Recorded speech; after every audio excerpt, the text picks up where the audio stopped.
سب سے بڑھ کر قرآن کریم جس کی تلاوت اور سمجھ ہماری دین حمیت کو بڑھاوا دیتی ہے، اسلامی حرارت کو جلا بخشتی ہے، اس کو کیوں نہیں پڑھ رہے ہیں؟ اس کو سمجھنے کی کوشش کیوں نہیں کر رہے ہیں؟ شیطان نے رمضان کی بربادی کے لیے خوبصورت ایمانی جذبات کے نام پر ایک کھلونا لا کر دے دیا، تو آپ اس سے اپنا دل بہلا رہے ہیں اور دلیل بھی دے رہے ہیں کہ ایمان تازہ ہو رہا ہے۔ اللہ کی پناہ، ہم اس قدر ایمان میں کمزور ہو سکتے ہیں؟ رمضان جیسے مہینے میں ٹائم پاس کے لیے ایمانی جذبات اور حمیت کو جلا بخشنے کا حوالہ دے کر ایک سیریل کے لیے اپنی تراویح، تسبیحات، تہجد، دعائیں اور سب سے بڑھ کر قرآن کی تلاوت کو قربان کر دے؟ اللہ ہی ہمارا حامی و ناصر ہے۔ ناظرین، کبھی کبھی ڈر سا لگنے لگتا ہے کہ وبا کے اس دور میں ہمارا نوجوان طبقہ اس قدر بے حس ہو چکا ہے اور رمضان جسے مہینے کی بے حرمتی کر رہا ہے، کہیں پوری قوم پر جو اس وقت کوارنٹائن میں ذہنی اذیتوں کا سامنا ہے، جگہ جگہ مسلمانوں پر جو حملے ہیں اور ایک متعصب قوم کی نفرت کے روزانہ شکار ہو رہے ہیں، تو کہیں انہی گناہوں کی نحوستوں کا نتیجہ تو نہیں؟ یہ سوال اپنے آپ سے آپ کو پوچھنا ہوگا۔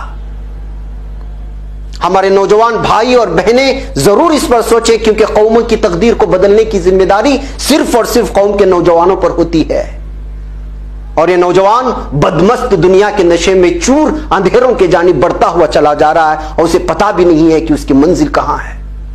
جی ہاں ناظرین، ایک چھوٹے سی بریک کی اجازت دیں۔ ناظرین، استقبال ہے سیدھی بات میں۔ ناظرین، ممکن ہے کہ جو ڈرامہ اس وقت سرخیوں میں ہے اس کے کئی سارے مثبت نتائج بھی نکلیں، اور میری یہ بات بہت سارے لوگوں کو کھلے گی، اور زیادہ امکان اس بات کا ہے کہ مجھے گالیاں بھی کمنٹس باکس میں پڑیں گی۔ اس بات سے انکار نہیں کیا جا سکتا کہ اس کے فوائد ہیں، کیونکہ اس سے صلیبی اور یہودی دنیا میں کھلبلی مچ گئی ہے، اور ہالی ووڈ کو جو فلمی دنیا میں خود کو فرعون سمجھتا تھا وہ زیر ہو گیا ہے۔ دنیوی اعتبار سے اس پر بحث کریں تو بہت طویل ہوگی، اور میرے پاس بہت ہی زیادہ نالج ہے، مگر سیدھی بات تو سیدھی بات ہے کہ آپ اس کے دیکھنے کی تبلیغ کیوں کر سکتے ہیں؟ سوشل میڈیا میں ایک تحریر دیکھ کر میں حیران رہ گیا کہ باقاعدہ اس سیریل کو دیکھنے کے لیے رمضان کے مہینے میں آمادہ کیا جا رہا ہے۔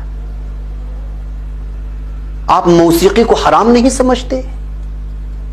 بے پردہ عورتوں کو جو بار بار دکھایا جا رہا ہے اس کو عار نہیں سمجھتے؟ اور جذباتی ہیجان کی کیفیت میں اضافے کا سبب نہیں سمجھتے؟ تو پھر یہ آپ کا مسئلہ ہے، مگر آپ دوسروں کو کیوں اکسا رہے ہیں؟ یہ کس قدر بے وقوفی، کم عقلی اور ایمان کی کمزوری ہے کہ ہمیں ایمان کی تازگی کو ایک سیریل میں تلاش کر رہے ہیں، اپنی ایمان کی تازگی۔ افسوس ہے۔ بہرکیف ناظرین، رمضان میں ہم سے بہت ساری غلطیاں سرزد ہوئی ہیں۔ لاک ڈاؤن کی وجہ سے اس سال کی ہماری عبادتوں کی نوعیتیں کیا ہیں، کتنا اللہ کو راضی کیا، وہ سب خود اپنے گرہبان میں جھانک کر دیکھیں، آپ کو اندازہ ہو جائے گا۔ مجھے شاید اس کے بیان کی ضرورت بھی نہیں ہے۔ اب دوسرا عشرہ بھی دیکھتے دیکھتے ہم سے جدا ہو جائے گا، جو کل یا پرسوں جس کی دہلیز پر ہم موجود ہوں۔